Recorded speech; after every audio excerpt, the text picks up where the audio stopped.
तारीख याद है मैं आज बात 2 अक्टूबर की।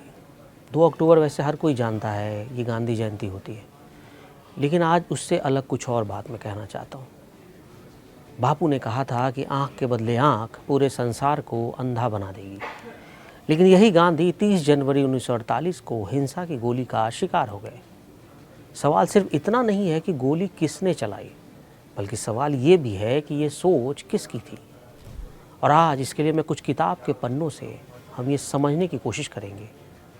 आज गांधी जयंती पर हम ये पूछते हैं, क्या गांधी का रास्ता सचमुच इतना खतरनाक था कि उसे ख़त्म करना ज़रूरी समझा गया, या फिर ये रास्ता इतना ताकतवर था कि उसे गोलियों से भी दबाया नहीं जा सका। 30 जनवरी 1948 दिल्ली की सर्द शाम थी।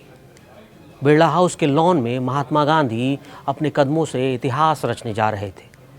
उनकी प्रार्थना सभा अब से बस कुछ ही पलों में शुरू होने वाली थी। उन्हें मालूम नहीं था कि अगले कुछ सेकंड में उनकी ज़िंदगी नहीं बल्कि पूरे देश का इतिहास बदलने जा रहा है। उस भीड़ के बीच से एक आदमी आगे आया।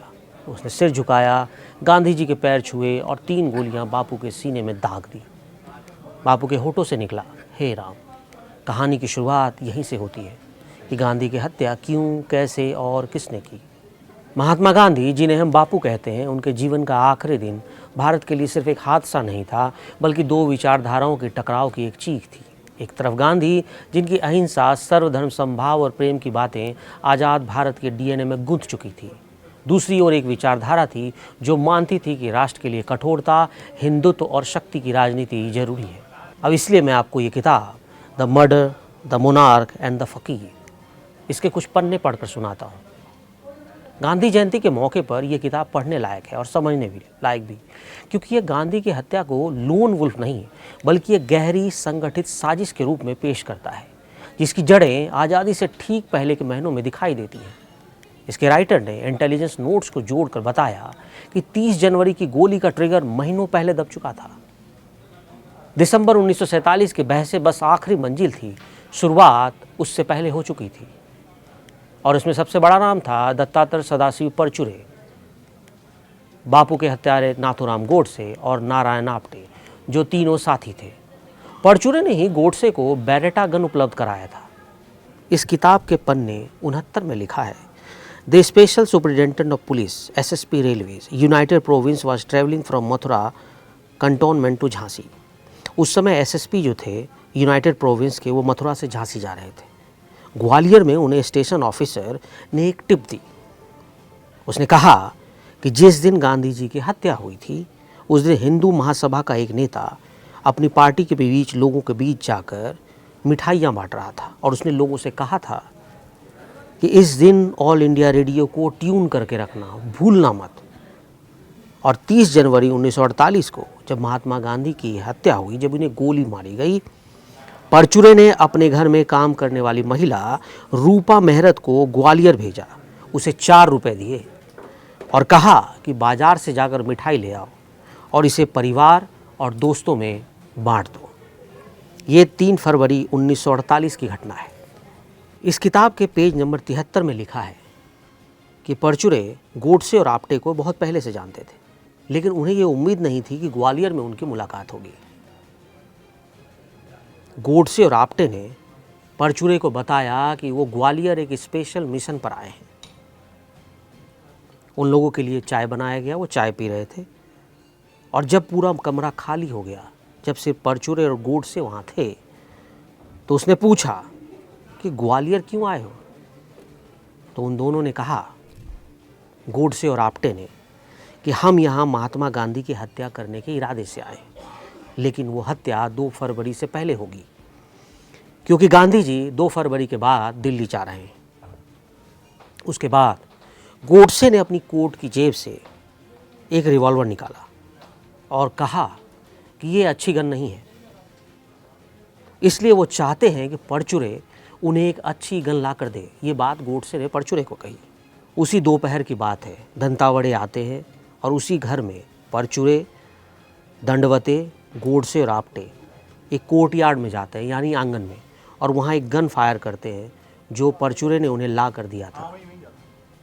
ये एक छोटा कंट्री मेड पिस्टल था, गन था ये। लेकिन इसके बाद भी गोडसे सेटिस्फाइड नहीं है। वो उनसे कहते हैं कि मुझे एक अच्छा गन ला कर दो। इसके बाद हम पेज नंबर 75 पर पहुंचते हैं।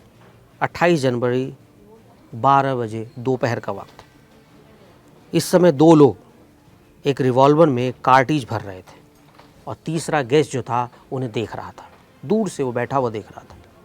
उसमें से एक लंबा वाला जो था उसने ट्रिगर दबाया और उसके बाद वो लोग गन चलाने की प्रैक्टिस उसी कमरे में करने लगे। उन्होंने तीसरे गेस्ट से कहा, उसका नाम था गंगाधर दंडवते, उससे कहा कि ये रिवॉल्वर नहीं चाहिए, हमें पिस्टल चाहिए। दंडवते ने उन दोनों के हाथ से गन लिया और फायर किया। कुछ राउंड उन्होंने फायर किए। उसने कहा कि रिवॉल्वर तो सही है। उसके बाद उन दोनों गेस्ट ने कई बार उस पिस्टल से कोशिश की गोलियां चलाने की। दंडवते ने परचूरे को कहा कि वो अपनी गन ही दे दे, लेकिन परचूरे ने ऐसा करने से मना कर दिया। उसके बाद दंडवते ने वापस रिवॉल्वर लिया, अपनी पॉकेट में डाला और उन दोनों को कहा वो रात की ट्रेन से जाएंगे, उसके पहले उन्हें वो गन लाकर वो दे देंगे। ही टुक 5 करेंसीज नोट फ्रॉम देम, यानी कि वो 5 रुपए का नोट उनसे लिया और वहाँ से चला गया। The murder, the monarch and the फ़कीर की किताब का पेज नंबर 88।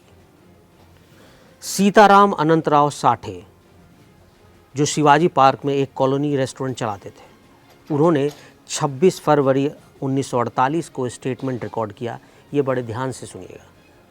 उन्होंने कहा कि सावरकर से मिलने जो भी लोग आते थे उनको उसी होटल से खाना जाता था। कई बार उसके जो पैसे थे वो दामले पे करते थे। दामले वीडी सावरकर यानी विनायक दामोदर सावरकर के सेक्रेटरी थे। उन्होंने कहा, ये कह रहे हैं सीताराम अनंतराव साठे जो कि कॉलोनी रेस्टोरेंट के मालिक थे। उन्होंने कहा कि वो आपटे, नारायण आपटे और नाथूराम गोडसे दोनों को बहुत अच्छे तरीके से पहचानते हैं, क्योंकि 23 और 25 जनवरी 1948 के बीच में वो नाथूराम इस होटल में आए, वहाँ खाना खाया और उस दौरान वो बहुत कंफ्यूज सा दिख रहा था। यानी उसकी मानसिक हालत ऐसी लग रही थी कि वो बहुत कंफ्यूज है, वो कुछ परेशान सा है।